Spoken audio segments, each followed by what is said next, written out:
En el principio era el Verbo, y el Verbo era con Dios, y el Verbo era Dios.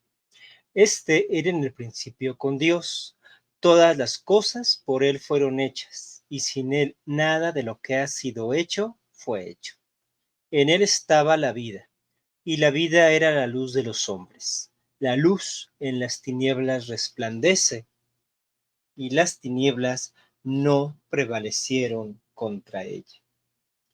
¿Qué tal? Buenas noches, sean bienvenidas, bienvenidos a esta velada teológica de esta semana, que pues pudiera comenzar diciendo: en el principio era el contexto. ¿A quién no le ha pasado?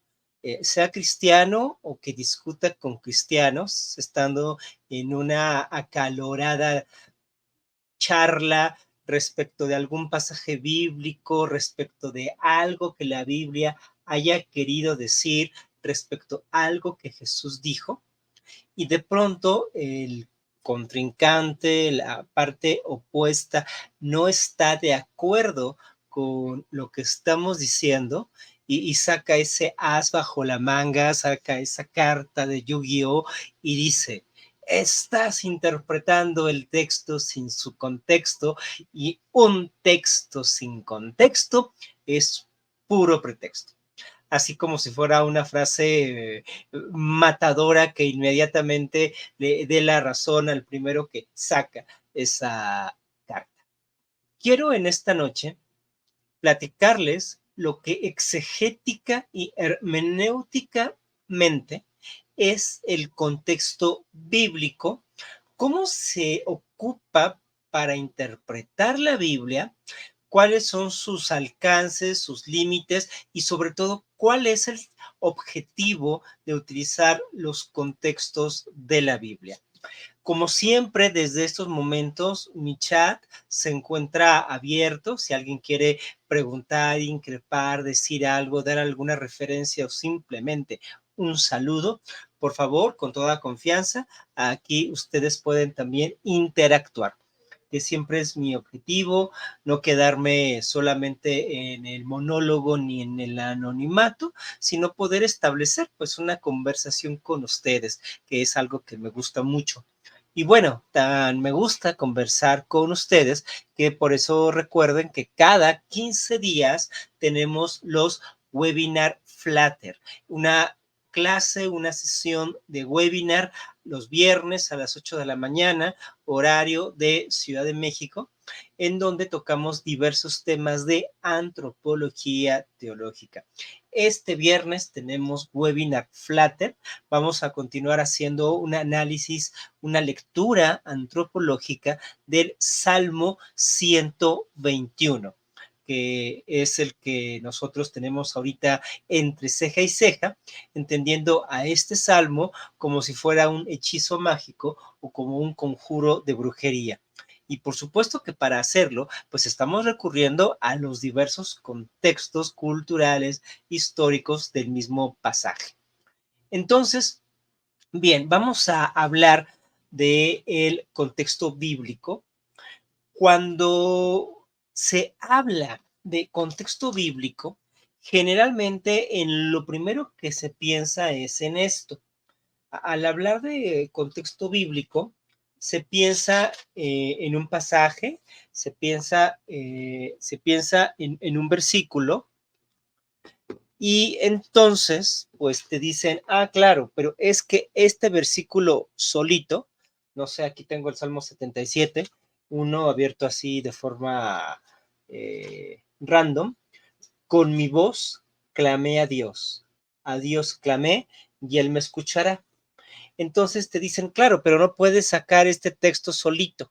Este texto solito, sin contexto, no puede fundamentar doctrinas o no te puede decir nada y no puedes tomar ninguna decisión al respecto.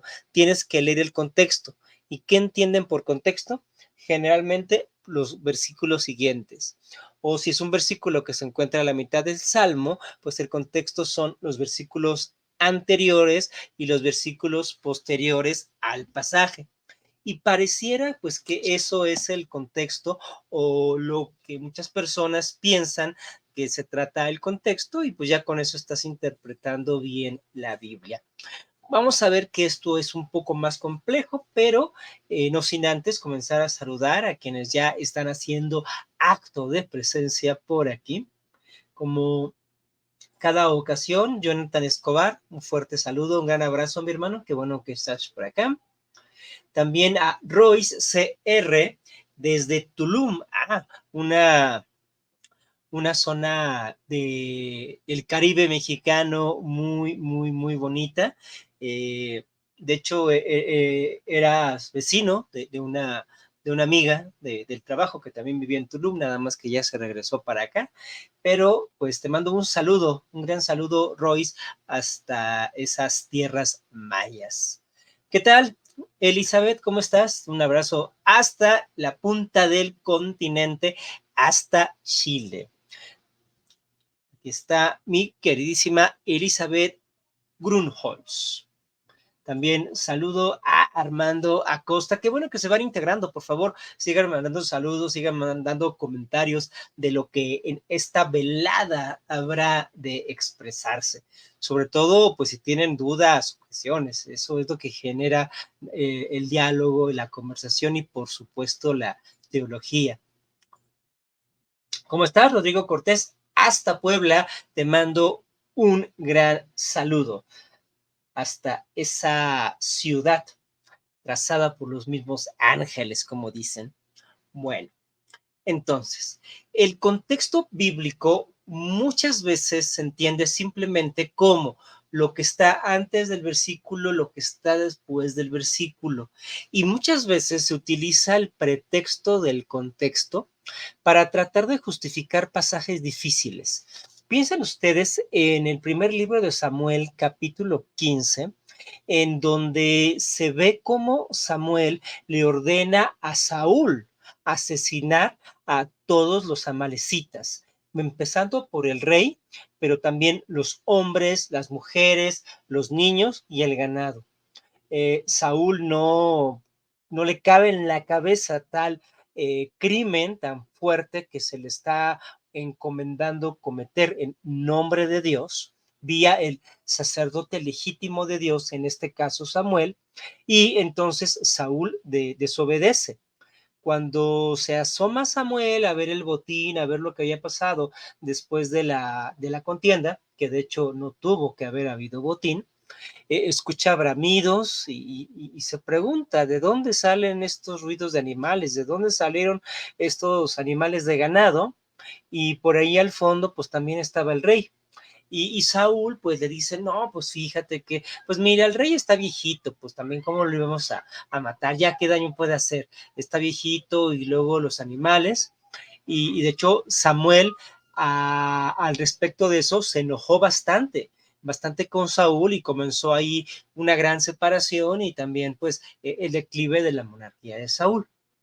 Pero el punto es este, Dios ordenando un genocidio. ¿Qué hace un cristiano cuando se enfrenta a un pasaje de esta índole, como este pasaje de Samuel? Bueno, ahí es donde sacan, les digo, esta carta de Yu-Gi-Oh! Y te dicen, no, pero tienes que entender el contexto. Primero, y de forma sensata, ¿qué contexto puede justificar el genocidio? Eso no es una idea inocente, es la misma idea que se está ocupando el día de hoy para justificar el latrocinio, para justificar la violencia y genocidio que se está cometiendo en Medio Oriente de parte de ese pseudoestado de Israel y de su ejército. No, es que hay que entender el contexto de por qué están actuando así. ¿Qué contexto justifica aniquilar a una población? Bueno, esto ya de por sí es un gran dilema ético. Ahora, yéndonos al asunto exegético, realmente el contexto de Samuel, si leemos antes, si leemos después o avanzando, si entramos a la historia y al la situación sociopolítica nos justificaría el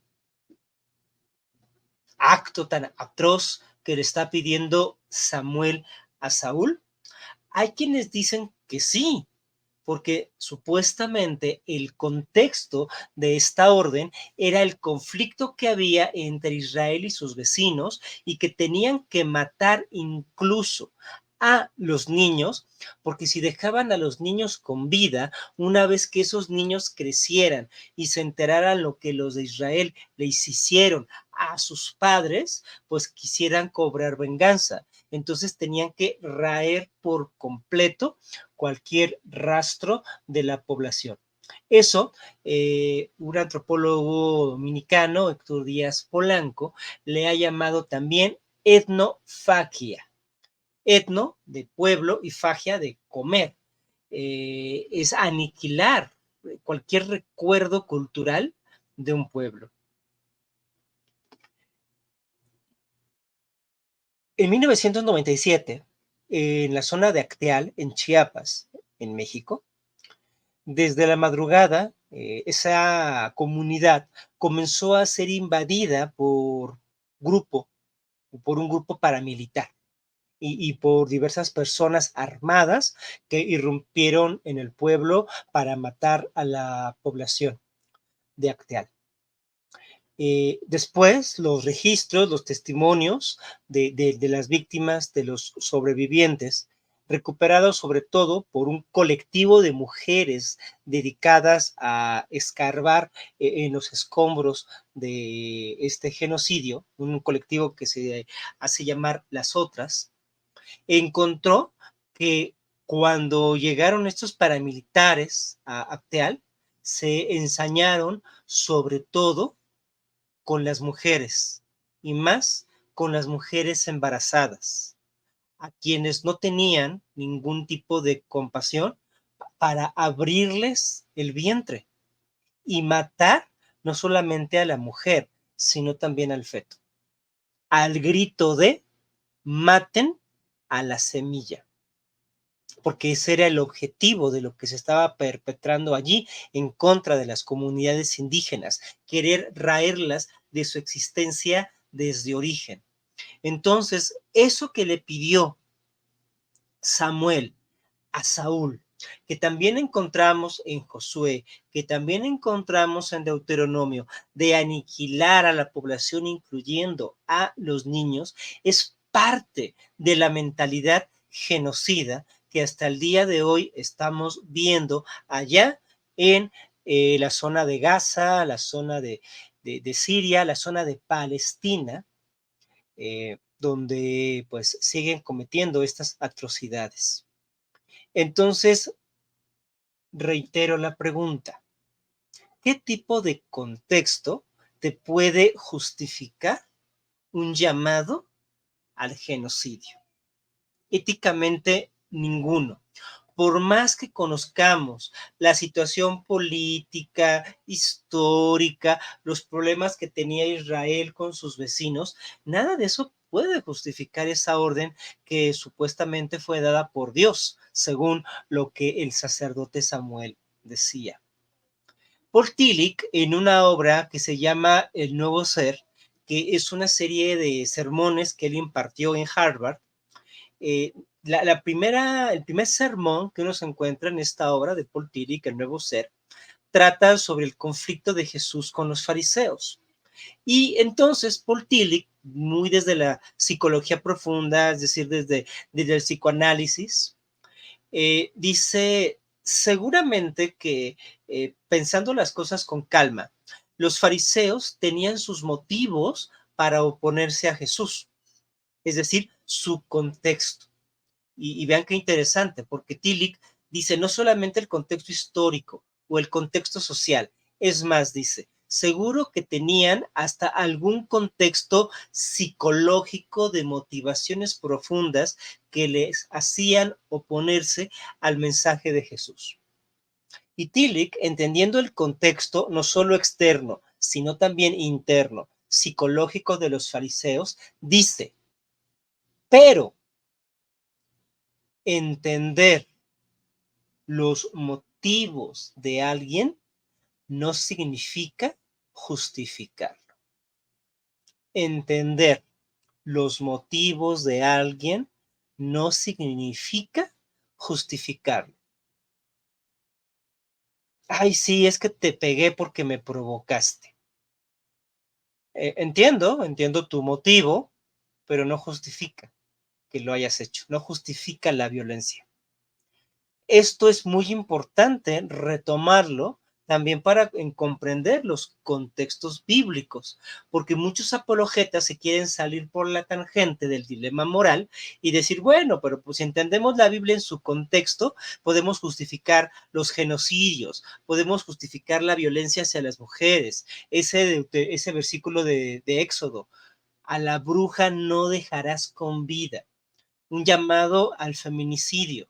Bueno, sí, nos dicen, pero hay que entender el contexto histórico. ¿Y saben qué es lo paradójico de estos personajes, sobre todo de corte apologético? Que por un lado te dicen, la palabra de Dios es absoluta. La palabra de Dios no depende de la historia ni de tu opinión, porque la palabra de Dios es eterna. La palabra de Dios es verdadera. Que estés de acuerdo o no estés de acuerdo, estés viviendo en México en el 2024 o estés viviendo en Palestina en el siglo V antes de Cristo. La palabra de Dios es la misma, ayer, hoy y por los siglos. Nunca cambia. Pero cuando se enfrentan a este tipo de pasajes atroces, entonces te dicen, ah, bueno, sí, pero entendiendo el contexto histórico podemos interpretar el por qué. Entonces, ¿dónde quedamos? La palabra de Dios realmente es absoluta y no tiene nada que ver con la historia cuando les conviene, pero cuando no les conviene, sí apelan al contexto histórico. Entonces pueden ver que este uso y abuso de la palabra contexto de parte de apologetas y diversos cristianos únicamente es un pretexto para justificar muchas de las terribles cosas que sí están en la Biblia y que no tendrían que justificarse. Siguen llegando comentarios y bueno, pues yo les digo que yo quiero que esto sea un diálogo. Saludo a David, te mando un saludo hasta el norte de México, hasta Coahuila, de los dos estados que nunca he visitado, todos los demás ya, pero por alguna razón Coahuila y Colima nunca he estado. Espero algún día poder ir para esas tierras saltillenses. Mau Rivera, te mando también un saludo. A mi estimado Pablo García Aguirre. Mau Rivera se conecta desde Oaxaca, una de las tierras más bellas del mundo, me atrevo a decir del mundo. Si ustedes ven El Señor de los Anillos, que fue grabado en Nueva Zelanda, con esos paisajes, con esas montañas, con esas sierras, y uno va a comunidades como Yosondúa, Sierra Mije de Oaxaca y se levanta en la mañana viendo clarear el alba, no tiene nada que escatimar Oaxaca frente a Nueva Zelanda. Fernando Alcalá, ¿estas enseñanzas de qué estilo son? ¿Las que estoy refiriendo o lo que yo estoy haciendo? No me quedó claro. Lo que yo estoy señalando son los argumentos de los cristianos tradicionales, conservadores y apologetas que intentan siempre justificar la Biblia como si fuera un faro moral cuando hay pasajes bastante perturbadores. Armando Acosta, cuando cuestionaba estas decisiones divinas de raer, que es la palabra que traduce Reina Valera 60, o acabar con todo un pueblo, los líderes me decían que eso estaba en la soberanía de Dios. Y es peligroso porque son argumentos políticos. Ese mismo argumento con el que se justifican las matanzas de la Biblia son los mismos argumentos con los cuales el día de hoy la derecha evangélica en Estados Unidos está justificando las matanzas de Israel. Entonces no se queda en lo abstracto, ni se queda solamente en la hermenéutica de un texto. Las ideas tienen pies y estos tienen armas.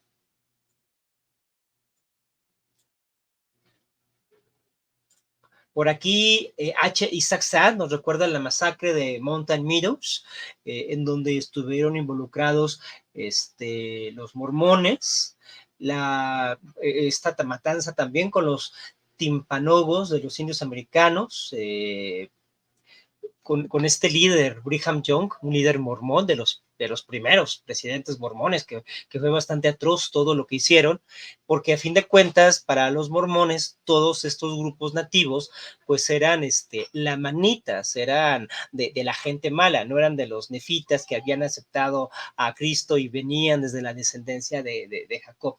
Entonces, gracias por recordarnos que este tipo de justificaciones no se quedan en la Biblia, en la actualidad todavía la seguimos teniendo. David Ramos, te mando un saludo hasta Salvador. A veces me gustaría tener así como un panel, supongo que existe, nomás que no sé cómo tenerlo, en donde así de los lugares donde se conectan se vaya alumbrando y podamos ver México, Chile, Salvador, porque es muy rico poder estar dialogando en toda la región. Armando Acosta dice, me hace recordar una serie llamada Hazbin Hotel, donde el personaje de Adán va a exterminar a los demonios del infierno con la frase, te guste o no, es la ley absoluta. Y es interesante, ¿no? Porque la Biblia es palabra de Dios absoluta hasta que hay dificultades técnicas y entonces hay que contextualizarla. Cualquier intento de contextualizar la Biblia es una clara señal de que no es absoluta. Si la Biblia, si la palabra de Dios fuera absoluta como lo están predicando, no habría necesidad de contextos. Tú tomarías la palabra desde cualquier ángulo, desde cualquier versículo, desde cualquier parte y eso sería ley y eso sería precisamente absoluto. Si hay que contextualizar, si depende del contexto, entonces pues claramente no es absoluta. Y no solamente para casos tan problemáticos como lo que estamos señalando, sino incluso hasta para minucias doctrinales. Para minucias doctrinales, por ejemplo, si un calvinista lee a Santiago donde dice, muéstrame tu fe por tus obras, el calvinista que cree en la gracia te va a decir, no, no, no, pero entendamos el contexto de Santiago. Por otra parte, los defensores del libre albedrío, si se enfrentan a Efesios, donde dice predestinados desde la fundación del mundo, te va a decir, no, no, no, no, pero hay que entender el contexto de Efesios.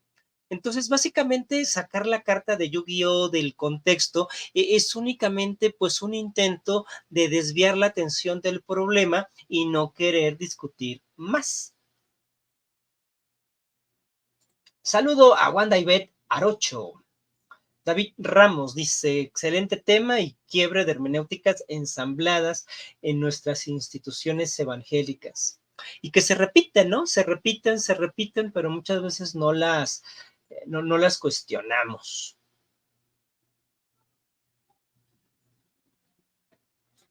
Muy bien, voy a continuar. Aquí hay comentarios y sigan poniéndolos y yo voy a ir regresando. Es que quiero presentarles un poquito la infografía que subí hace un momento que me parece puede ser útil en estos momentos.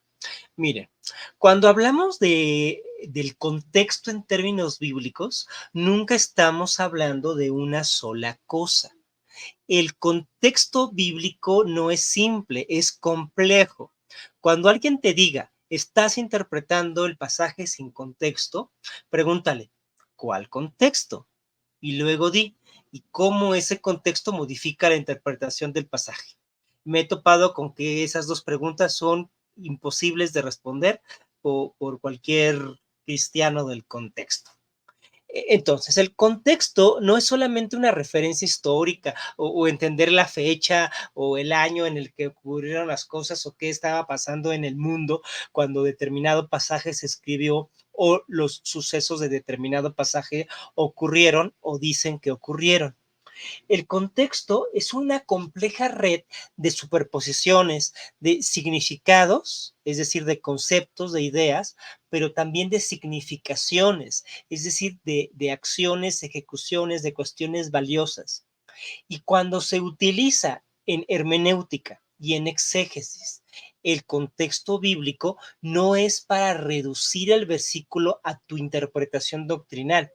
Al contrario, Todas las veces que en exégesis se aplica el contexto es para complejizar la lectura, para darle un horizonte distinto al pasaje.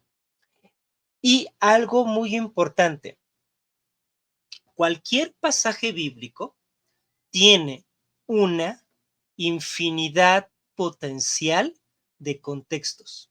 Aquí únicamente pues puse como algunos, pero pues es que depende de qué pasaje estemos hablando. Lo repito, todo pasaje bíblico tiene una infinidad potencial de contextos. No solamente es el histórico, no solamente es el textual.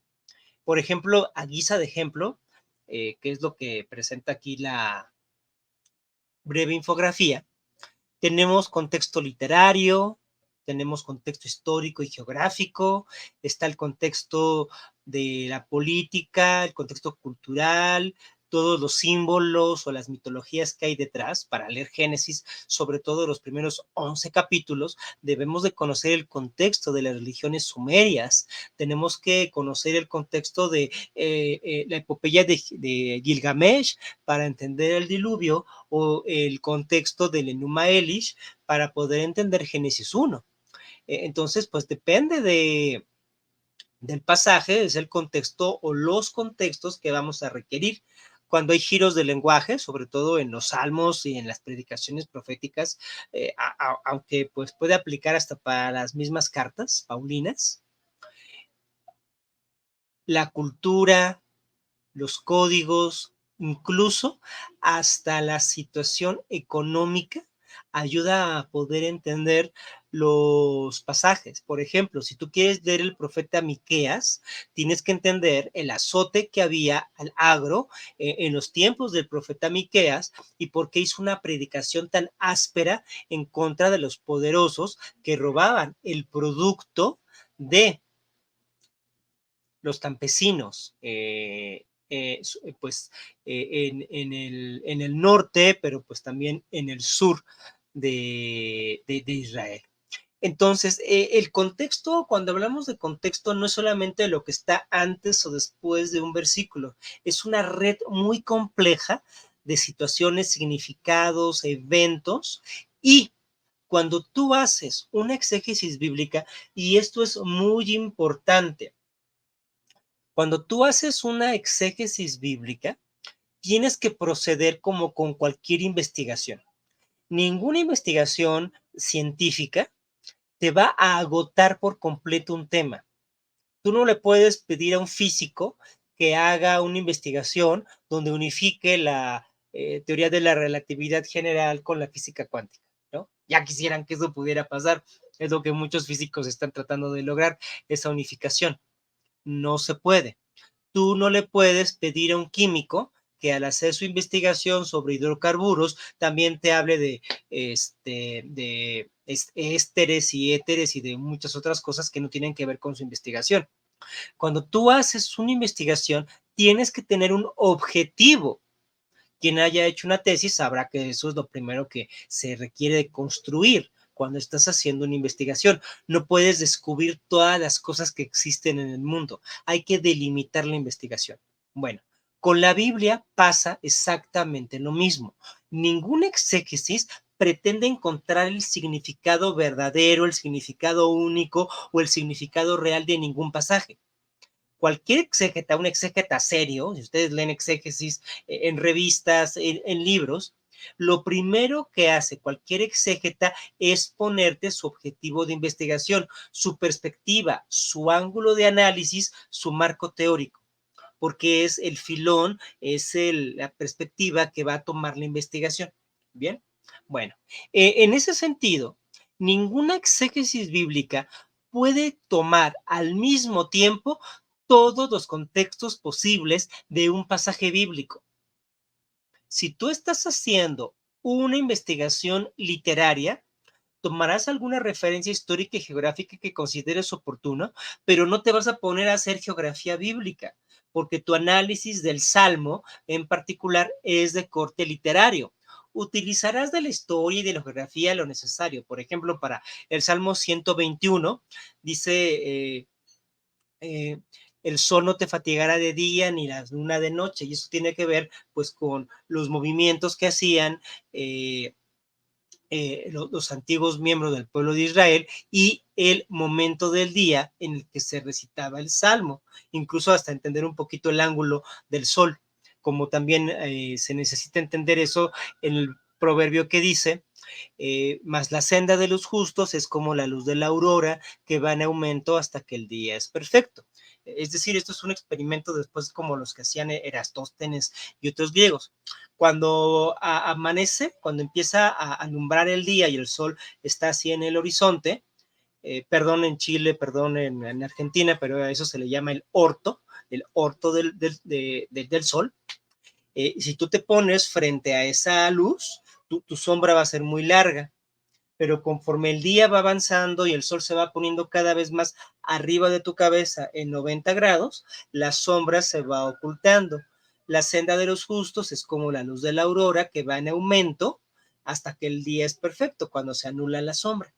Entonces, ahí hay que conocer incluso pues hasta cierto matiz climático de geografía física. Pero si tu investigación es literaria, no te puedes entretener demasiado con la geografía. Si tu investigación es de corte político, pues lo literario te servirá, pero para tu investigación política, y así sucesivamente. Ningún pasaje puede ser analizado desde todos sus contextos posibles. Por eso les digo que cuando alguien te diga, estás leyendo al texto sin contexto, pregúntale, ¿y cuál contexto? ¿Bajo qué perspectiva? Y algo muy importante que está justo al centro de la imagen, que es el intérprete.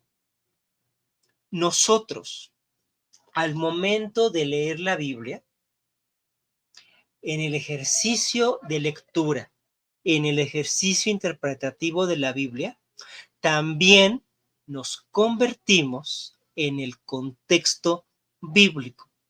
Y todas las interpretaciones, las aplicaciones del texto bíblico a lo largo de la historia, ¿qué creen? También forman parte del contexto bíblico. Por eso, también cuando ustedes ven una exégesis bien trabajada, además de darte los contornos bíblicos y textuales del pasaje, siempre tiene una sección donde dice, a ver, este pasaje, ¿cómo fue interpretado durante la patrística? Este pasaje, ¿cómo fue interpretado en la época medieval? ¿Cómo interpretó la Reforma el pasaje? El modernismo, ¿cómo lo interpretó? En el siglo XX, ¿qué desarrollos ha tenido?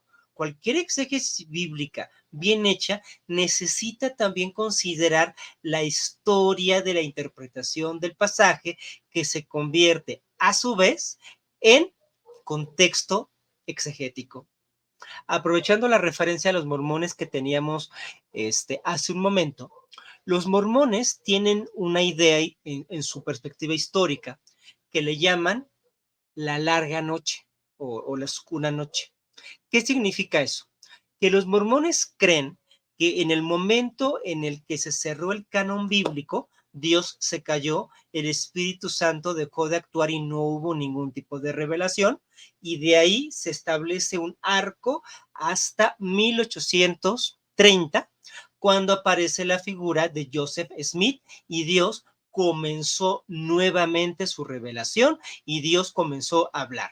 Entonces los mormones creen que hubo 1830 años de una larga noche.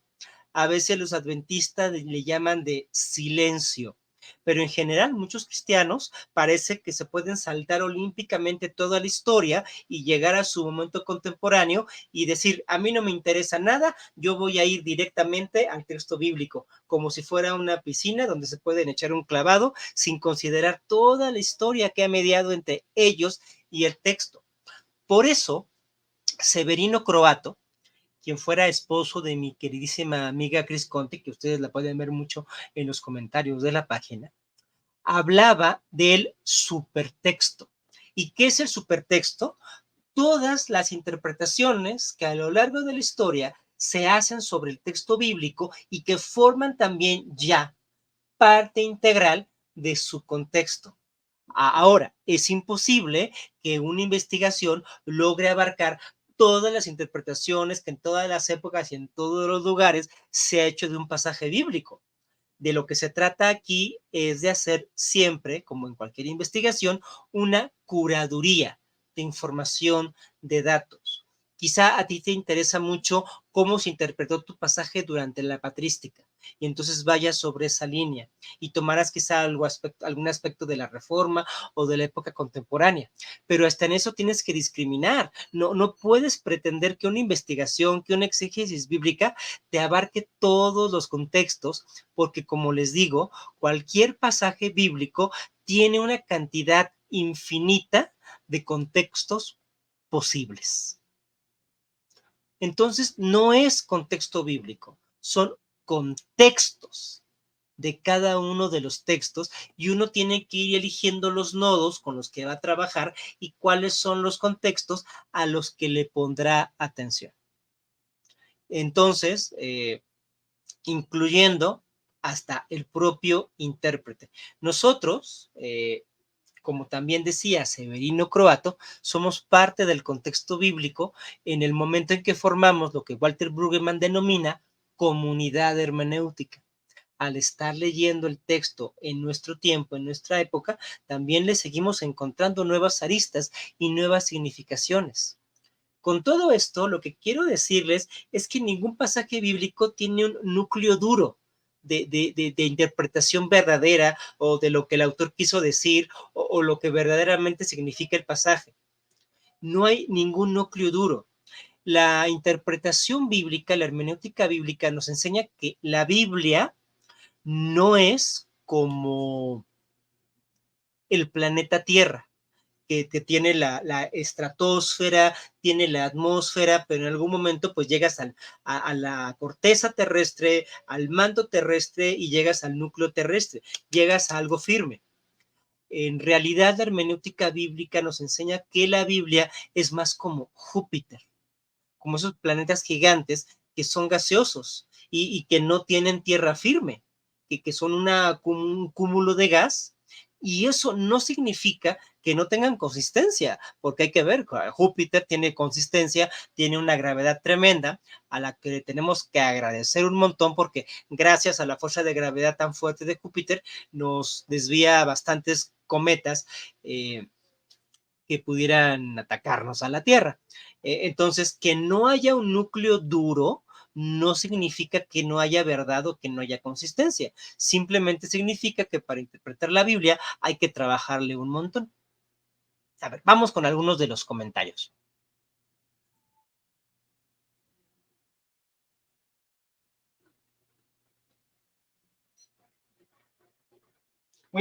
Como los proyectos, les voy a pedir por favor que sus comentarios pudieran ser breves. No voy a poder proyectarlos todos, pero los dejo todos porque ahí pueden ustedes consultarlos. Dicha Sánchez, el webinar es el viernes. Si no me han mandado correo, solamente para registrarse al webinar, tienen que mandarme su correo y los añado al calendario de Google y ahí tienen todos los webinars ya agendados. Dice Adra Mare, es que de cierta manera el sola escritura se cancela. La Biblia no tiene el contexto necesario para que un occidental comprenda en sí a lo que se refiere tal cual. Es un trabajo de investigar en otras fuentes. Claro, eso significa que la Biblia no es tan autorreferencial como pretendía la hermenéutica de Martín Lutero, la hermenéutica de la Reforma. Se requieren herramientas pues para darle mayor profundidad. Ahora, y esto es algo que yo insisto mucho, la gran mayoría de las personas, supongo que ustedes mismos, tienen responsabilidades, un horario de trabajo. La gran mayoría de ustedes pues tiene cosas importantes que hacer en la vida. No tiene todo el tiempo para andar viendo historia, geografía, meterse a un curso de hebreo, meterse a un curso de griego. ¿Solamente por eso entonces ya no están capacitados para leer la Biblia? Por supuesto que no. porque de hecho, y eso sí fue un valor muy importante de la reforma, de democratizar el texto bíblico, sin importar tu nivel de estudios, sin importar tu conocimiento, uno puede acercarse a la Biblia con lo que tenga y como pueda. Porque uno mismo también es el propio contexto de la Biblia. Acá lo importante y lo único que sí hay que entender es que si yo me acerco a la Biblia sin todas esas herramientas, sin todo ese bagaje histórico y contextual, por supuesto no puedo pretender que mi interpretación de la Biblia sea superior a la de nadie, no puedo pretender que mi interpretación de la Biblia tenga que ser obligación de creencia para nadie más. Ese es el problema, es un problema político de imposición de verdades sobre otro. Pero mientras uno lea la Biblia en la medida en que pueda, con los recursos a la mano, la Biblia no muerde y se puede leer, seas occidental o no seas occidental. Pero sí seamos conscientes de esto. Al menos un diccionario sí hay que tener a la mano, pues para darle un sentido jugoso a la lectura.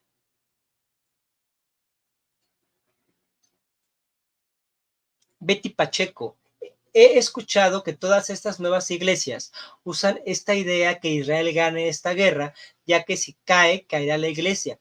No sé si estoy equivocada, pero escuché esto. Sí, la lectura que tienen estas personas es que hay un vínculo entre Israel y el fin del mundo.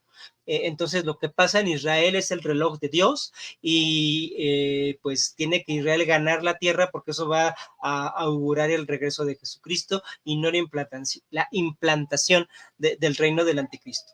Pero como la mayoría de los exégetas judíos, incluso escatólogos, es decir, que trabajan las doctrinas de los últimos tiempos judíos, han señalado, es que mientras no venga el Mesías, primera vez para los judíos, segunda vez para los cristianos, Israel no puede tener un reino terrenal. Israel no puede tener poderío político mientras no venga el Mesías. Por muchos milenios, siglos y 2 milenios, esa ha sido la interpretación típica de los judíos, que el sionismo pervierte completamente, queriendo obtener primero el gobierno, primero el poder, y luego supongo esperarán que llegue el Mesías. La cosa es al revés. Desde la misma interpretación de, de los judíos, teólogos judíos. Andrei Finley. A la Biblia la convirtieron en un fetiche, bajo el cual justifican cualquier barbaridad hoy y en la Edad de Bronce. Bueno, hay que decir que a diferencia de lo que la Escuela Arqueológica de Albright y Wright señalaban, en la Edad de Bronce todavía no había Biblia, ni siquiera había patriarcas, no había nada. La Biblia todavía es un poquito más después de la época del hierro, pero entiendo perfectamente lo que está señalando Andrei, en cómo efectivamente la Biblia, desde que es Biblia, desde que es un libro que te dicen Dios te habla aquí, la palabra de Dios está aquí consignada, pues se utiliza para justificar cualquier cosa.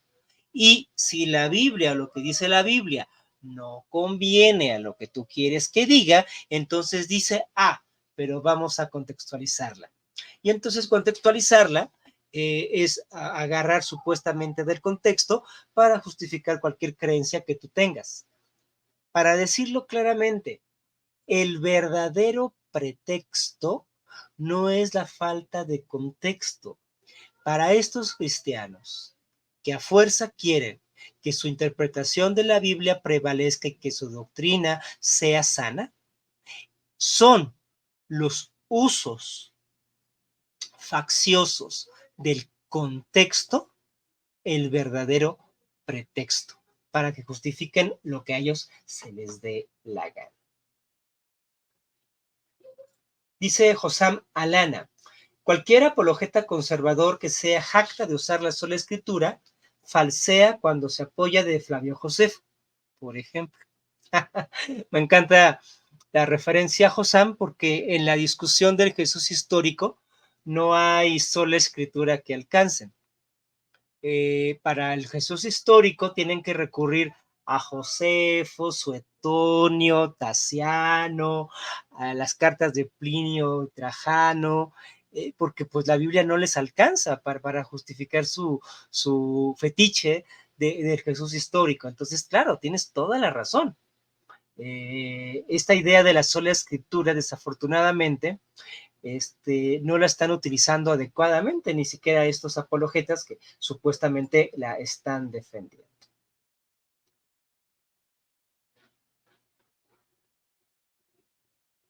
Jonathan Escobar pregunta si los exégetas y hermeneutas hacen el mismo trabajo.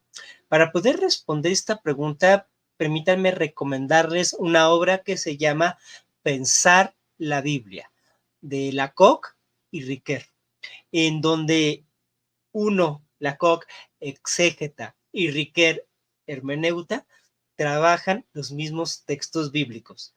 Entonces, es muy bello ese libro que se llama así, Pensar la Biblia. Yo lo tengo en PDF. Permítame ver si lo puedo poner en el drive y te los comparto después. Pero bueno, quienes ya estén en el webinar, ese texto ya está en la carpeta. En Pensar la Biblia está pareado el acercamiento exegético y el acercamiento hermenéutico. Grosso modo, el acercamiento exegético va a privilegiar mucho las cuestiones de la estructura lingüística, los marcos históricos muy estrictos o arqueológicos, simbólicos de la época, como que escarba desde esa perspectiva, en tanto que el hermeneuta utiliza esas herramientas con un modelo analítico para poder llegar pues a algún resultado más de índole conceptual. Aunque eso todavía es un poquito una hermenéutica del siglo pasado. Hoy, sobre todo desde los acercamientos antropológicos a la Biblia, la diferencia entre exégesis y hermenéutica se diluye, porque en el fondo esa diferencia entre exégesis y hermenéutica replica una epistemología neocantiana que hacía una diferencia entre ciencias nomotéticas y ciencias ideográficas. Vía Dilthey, Wilhelm Dilthey, eso llegó muy fuerte, que básicamente es la diferencia que tenemos hoy entre las llamadas ciencias exactas, ciencias naturales y las ciencias humanas o ciencias sociales, como si fueran cosas distintas. Por el siglo XX fue marcado por esa distinción neocantiana, pero ya lo que se está trabajando desde el siglo XXI es la articulación, es la unión de ambas cosas. De hecho, no sé si hayan visto, si no estarán viéndolo a lo largo de los siguientes días, el 28 de este mes estaré impartiendo un webinar, estaré impartiendo un taller en unos seminarios que se llaman Talleres AMAI, es la Agencia Mexicana de Inteligencia de Mercados, y voy a estar impartiendo un taller que trata sobre cómo se puede articular en una investigación metodologías cuantitativas y metodologías cualitativas, porque insisto, el día de hoy es más la unión. Todavía hasta el siglo pasado, incluso en esta obra Pensar la Biblia de Riquet y Lacocque que les estoy señalando, había esa distinción, como que la exegética era el lado cuantitativo, de ciencia dura o nomotético, y la hermenéutica era el lado cualitativo, humano, social, filosófico, si quieren. Pero ya hoy lo que pasa es que esto todavía no termina de cuajar, pero los modelos con los que se está trabajando a nivel investigación bíblica y a nivel investigación en general ya están articulando ambas cosas. Ya se está viendo que esa diferencia neocantiana entre melón y sandía no es realmente tan importante. Entonces, un ejemplo de cómo se está intentando superar esos dualismos lo pueden encontrar en esta obra que tengo afortunadamente a la mano, que se llama La objetividad científica y sus contextos de Evandro Agassi, donde hace unas disquisiciones muy importantes para poder vencer los dualismos epistemológicos y ontológicos que nos llevan a esta distinción que ahorita pondríamos como entre exégesis y hermenéutica. Bueno, no me desvío un poquito más para poder terminar lo que les quiero decir, pero vénganse al webinar Flutter, ahí estamos hablando largo y entendido de estos aspectos. Solamente, pues mándenme su correo y se les agrega.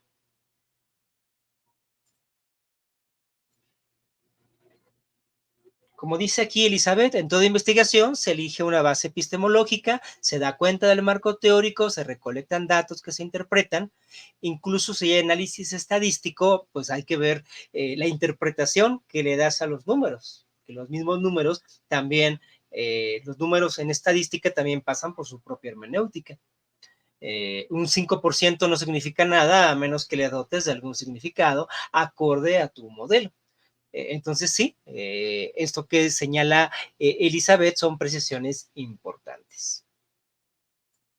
Luis Fernando Quiñones, hasta Costa Rica, pura vida, estimado, te mando un gran saludo. Wilfredo Multiplicados dice, para el Holocausto todos decían que Hitler era el anticristo, y en el 2024 es Elon Musk, es ChatGPT, y bueno, pues ya cada quien encuentra su anticristo generacional.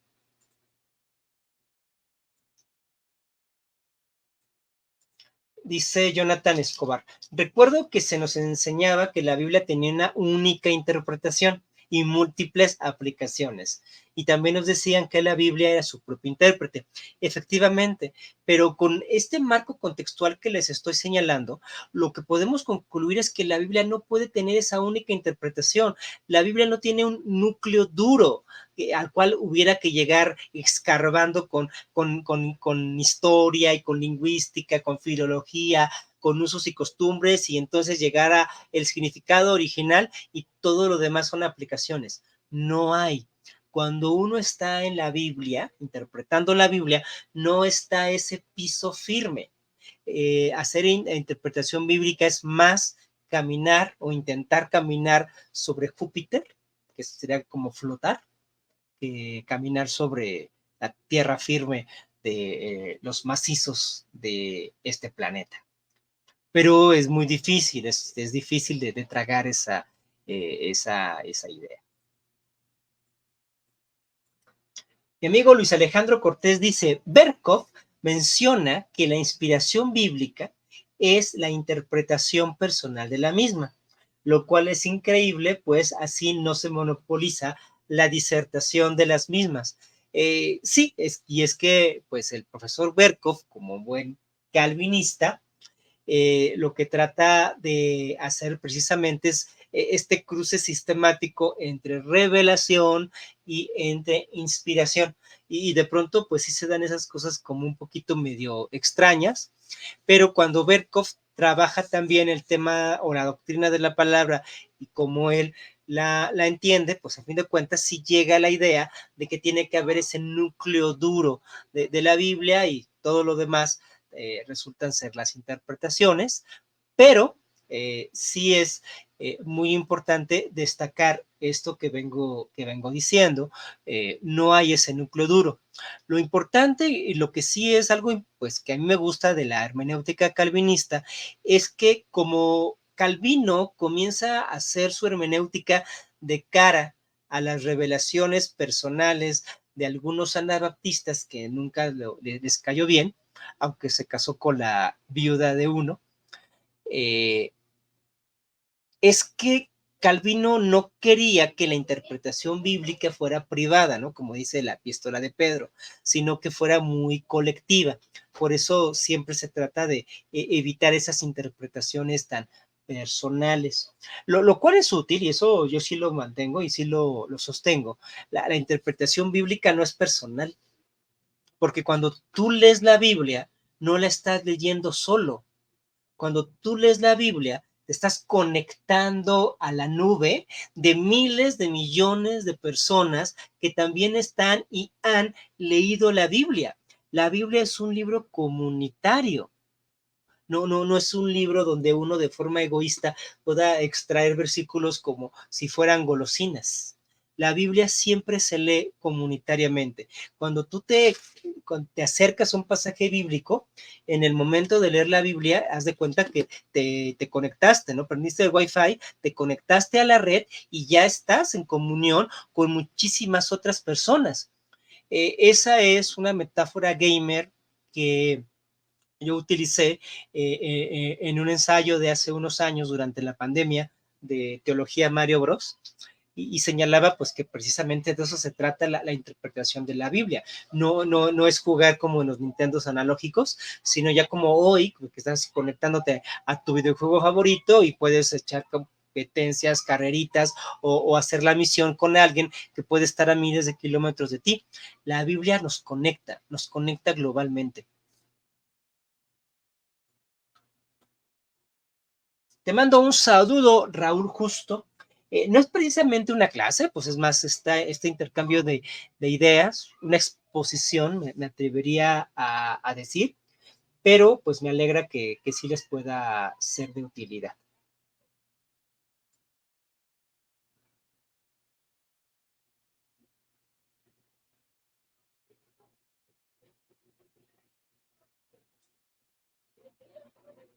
A ver, ahora sí que sin mucho contexto, el comentario de Fernando Alcalá, ¿quién y dónde les enseña esto? ¿De dónde provienen ustedes? Bueno, pues yo provengo del planeta Krypton en particular. Jonathan provendrá de la galaxia Andrómeda, me parece. ¿Andas angustiado, Fernando?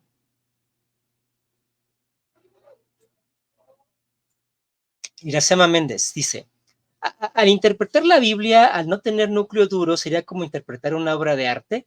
Gracias. Gracias, Iracema y tocaya de apellido, porque efectivamente la hermenéutica es una disciplina estética. Así la presentó Hans-Georg Gadamer en Verdad y Método, el libro fundacional de la nueva hermenéutica o de la hermenéutica del siglo XX. Hans-Georg Gadamer establece su modelo hermenéutico a partir de la estética. Claro, eso no le va a quitar intenciones ontológicas muy importantes en Gadamer, pero el foco y el acercamiento hermenéutico siempre es estético. Solo posteriormente resulta ontológico y epistemológico, pero privilegiadamente la hermenéutica y la interpretación bíblica es efectivamente estético. No, para nada que te confundiste, Iracema, diste muy bien en la diana.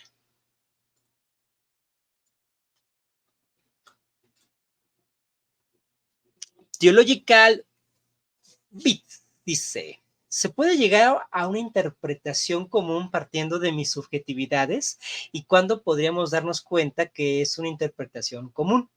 Sí, sí se puede, y de hecho ese es el gran objetivo de la interpretación bíblica, poder llegar precisamente a ese acuerdo colectivo.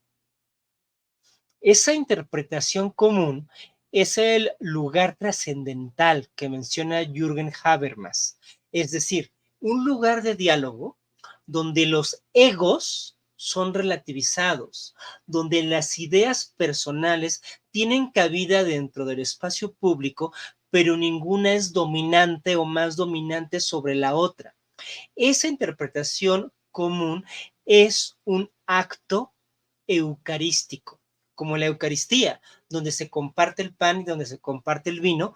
Eso es la mejor metáfora de la hermenéutica bíblica. La hermenéutica bíblica no es comer tú en tu casa solo. La hermenéutica bíblica es participar de esa mesa en común en donde tú tienes tu perspectiva, pero escuchas la del otro. Y ese otro no solamente son personas vivas, es todo lo que les decía, los intérpretes a lo largo del tiempo, los mismos autores bíblicos, la misma Biblia, pues como interlocutora, también se convierte en una voz cantante. Y entonces esa comunidad hermenéutica, como le llama Walter Brueggemann, permite esa modulación entre los intereses individuales y los intereses colectivos. Y es que si se dan cuenta, mucho de lo que nos enseñaron para interpretar la Biblia tiene un marcado carácter liberal y capitalista, privilegiando al individuo, privilegiando a la mente maestra que es superdotada y que conoce todos los datos y que conoce todo el contexto. Y entonces él va a llegar a una interpretación única y definitiva y todos los demás tenemos que acatarlas. Hay que socializar la hermenéutica bíblica porque así nació. Ninguna escritura es de interpretación privada, dice el apóstol Pedro en uno de sus momentos más comunistas. Entonces, claro, hay subjetividades y esa interacción entre ellas, lo que suele denominarse intersubjetividad. La interpretación bíblica no es objetiva porque no hay un objeto que perseguir, no existe ese núcleo duro, pero tampoco es subjetiva o al arbitrio o capricho de cualquiera. La interpretación bíblica ni objetiva ni subjetiva, intersubjetiva, dialógica, comunitaria. De que se puede, se puede. Cuando no es el pastor el único que tiene la interpretación definitiva. Cuando podemos escuchar a los demás, niños, ancianos, hombres, mujeres, jóvenes, cristianos, no cristianos. En la interpretación bíblica participamos todos. Perdonen el eslogan medio de campaña, acá en México estamos en plenas campañas electorales y se pega.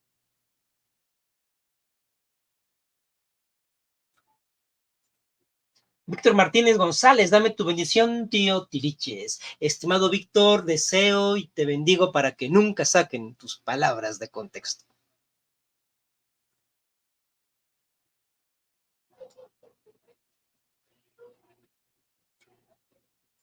Como dice Manu Tobar, la mayoría de las veces ni siquiera sabemos qué se entiende por contextos. Y acá pues ya estamos viendo pues que no hay un contexto, hay múltiples contextos, nunca puedes abarcarlos todos. Así como para analizar al protón no puedes ver al mismo tiempo su spin y su posición, o ves en dónde está ubicado o conoces su spin, las dos cosas al mismo tiempo no se pueden ver. Lo mismo pasa con la Biblia, nunca puedes tener todos los contextos a la misma profundidad. Eso nos habla de una profunda humildad que debemos tener al analizar el texto bíblico. Nunca nadie va a agotar el sentido posible de una interpretación bíblica, lo cual hace que la palabra bíblica sea palabra viva por siempre.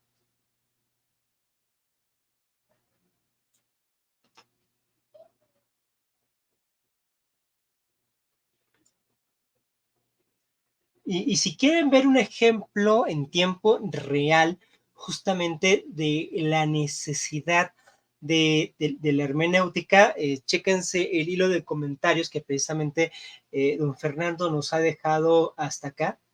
Te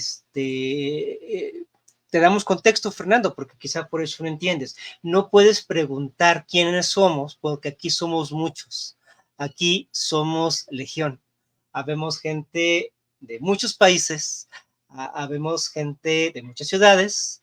Aquí mismo están conectados gentes cristianas y gentes no cristianas. Esto no es una secta, esto es una comunidad virtual donde se conecta quien quiere conectarse. Entonces, ¿qué somos? Somos muchos. No habría otra forma de decir.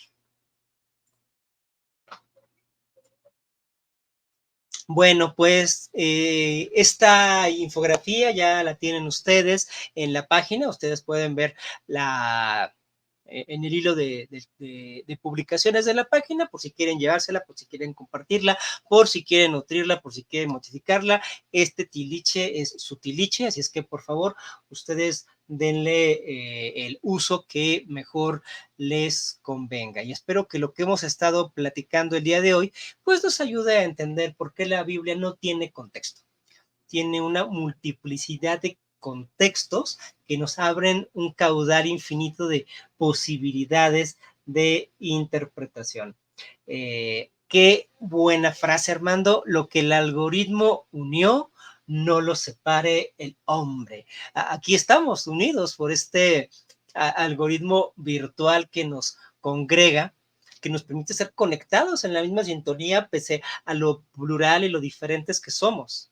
Ahora imagínense cada uno de nosotros que puede también acercarse al texto bíblico desde sus propios contextos. Y entonces todo eso ponerlo en una mesa común de diálogo, esa es la interpretación bíblica.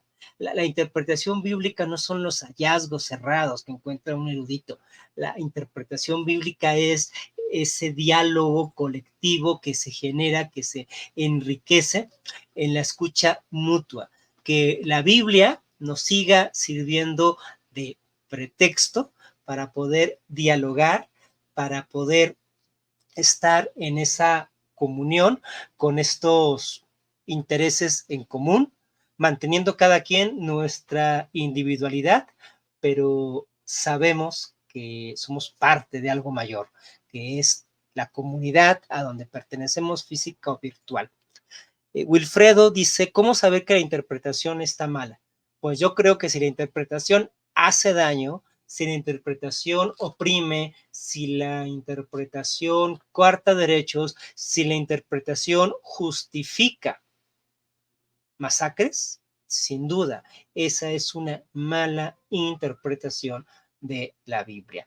Tenemos que tener criterios éticos extrabíblicos, porque si queremos sacar toda nuestra ética solamente de la Biblia, vamos a caer presa de los manipuladores que nos dicen que la Biblia dice tal o tal u otra cosa. Entonces, sí, pues para poder determinar el carácter ético de una interpretación bíblica, necesitamos elementos externos, éticos a la Biblia. No lo estoy inventando yo, es simplemente un principio de interpretación bíblica que hace mucho tiempo el filósofo Emmanuel Kant cimentó. Y antes que Emmanuel Kant, si hacemos un rastreo, nunca se pretendió que la Biblia fuera la palabra sumaria para ninguna situación y para ningún problema ético. Dice Jonathan Escobar, ¿la hermenéutica es algo como un método o es algo que se compone de métodos? Te debes entender perfectamente. La hermenéutica no es una metodología ni tampoco un método. Existen métodos hermenéuticos, estructuralista, el social, el canónico. La hermenéutica es un modelo, no es un método, sino es un modelo, es decir, es un marco desde el cual te acercas a comprender los elementos de tu interés, textuales, sociales o de cualquier índole. Entonces, más bien, la hermenéutica es ese modelo de aproximación, pero no es un marco de carpintería, es cerrado, ¿no? Es un modelo que se va reconstruyendo y que se va trabajando. Short long story, y lamento no poder ahorita ya por tiempo precisar más, pero eso es la hermenéutica, es un modelo de trabajo. Un poquito cumpliría lo que es el papel de las teorías científicas, por decirlo un poco apresuradamente. Alexander Canderglow, si ningún texto agota su sentido, ¿cómo saber hasta cuándo parar de indagar? Bueno, eso es algo que yo he aprendido en mis años como investigador. La investigación es un sistema de toma de decisiones. Por eso es tan difícil hacer una tesis, porque uno quisiera que alguien le dijera, ya, detente, detente, detente, ¿no? Así, como Forrest Gump, cuando va corriendo por el campo de fútbol, que alguien tiene que ponerle stop, stop. Todos quisiéramos este stop, pero no. La investigación bíblica, como la investigación en general, es un sistema de tomas de decisiones. ¿Cuándo vas a parar? Cuando tú como investigador, conforme a tu criterio, modelo, expectativa y propio contexto de la investigación, te diga hasta aquí, porque ya tengo que entregar el resultado, porque tengo que mandar el artículo, porque ya agoté de momento lo que me interesaba. No es un proceso fácil. ahí tiene que ocurrir una interpretación de uno mismo para saber hasta dónde está queriendo llegar. Es parte de la chamba de investigación. Por eso me encanta la hermenéutica bíblica, porque no hay nada preescrito. Uno puede tomar ejemplos, referencias, modelos, contextos, pero a fin de cuentas, la investigación y la exégesis bíblica es de quien la trabaja. Gracias, Alexander, porque me parece que es una pregunta con la que podemos cerrar esta transmisión con broche de oro. Bueno, para resolver un poquito las angustias de Fernando, yo soy protestante, soy de la rama presbiteriana, es decir, soy un protestante calvinista y mi nombre es Raúl Méndez, alias El Tilichero. Este espacio se llama Mis Tiliches Teológicos y te digo a ti, le digo a todas y le digo a todos, por favor, recuerden, mis tiliches son sus tiliches. Chao.